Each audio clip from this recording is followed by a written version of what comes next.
جی السلام علیکم۔ آپ کے کچھ سوالات آئے میرے پاس تو مجھے خوشی ہوئی ہے یہ بتاتے ہوئے کہ ان کا تعلق جرمنی سے اور پاکستان سے ہے۔ پہلا سوال تھا کہ جرمنی اور پاکستان کے کلچر میں کیا فرق ہے؟ تو دیکھا جائے تو بہت فرق ہے۔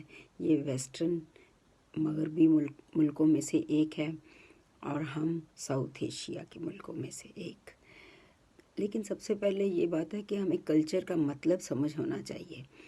کیا کلچر کوئی ہوا میں لٹکی ہوئی چیز ہے؟ کلچر یا ادب؟ تو یہ کسی بھی ملک کے رہن سہن کے طریقوں کو ہم کلچر کہیں گے۔ اس میں ان کے بزرگوں کا اور نئے زمانے کا رنگ ہوتا ہے۔ تو کسی ملک کے لوگ کیا کھاتے ہیں، کیسے رہتے ہیں، کیسے زندگی گزارتے ہیں، یہ کلچر ہے۔ یہاں کے لوگ یعنی جرمنی کے لوگ میں نے اتنے سال یہاں گزارے ہیں، تقریباً 35 سال، کافی سادہ ہیں، محنتی ہیں اور حکومتی قوانین کو ماننے والے ہیں۔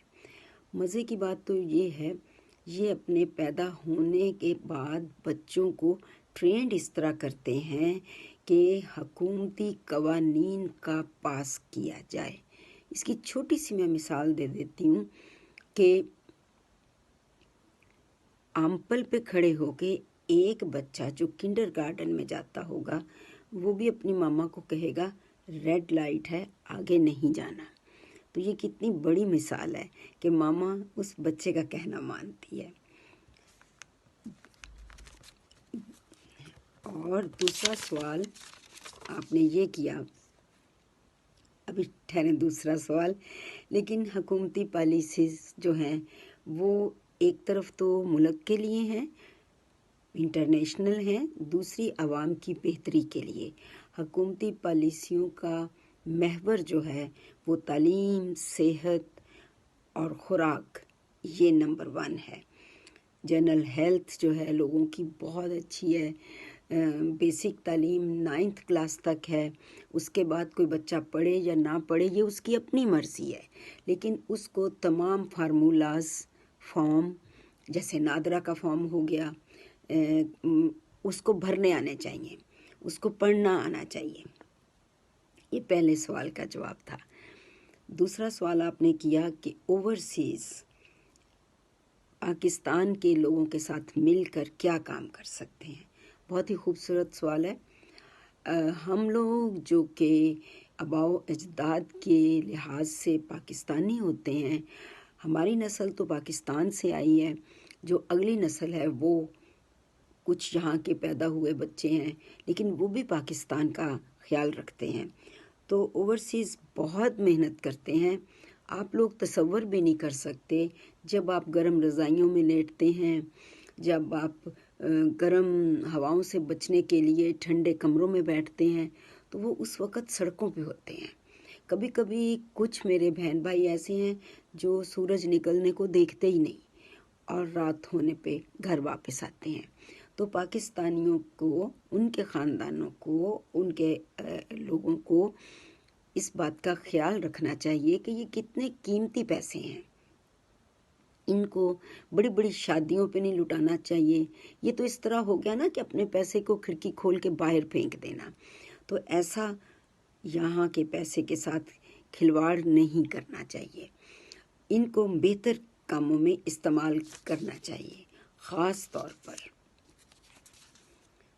پر سوشل ورک کوئی خدمت خلق ہی نہیں، سوشل ورک کے سوشلی ماحول کو کیا چاہیے، تو ہم ان کے ساتھ مل کر صحت پر، خواتین کی امپاورمنٹ پر، یعنی ان کی ترقی کے لیے، ماحول کی آلودگی ختم کرنے کے لیے کام کر سکتے ہیں۔ لوگوں کو شاید پتہ ہی نہیں ہے کہ اللہ کے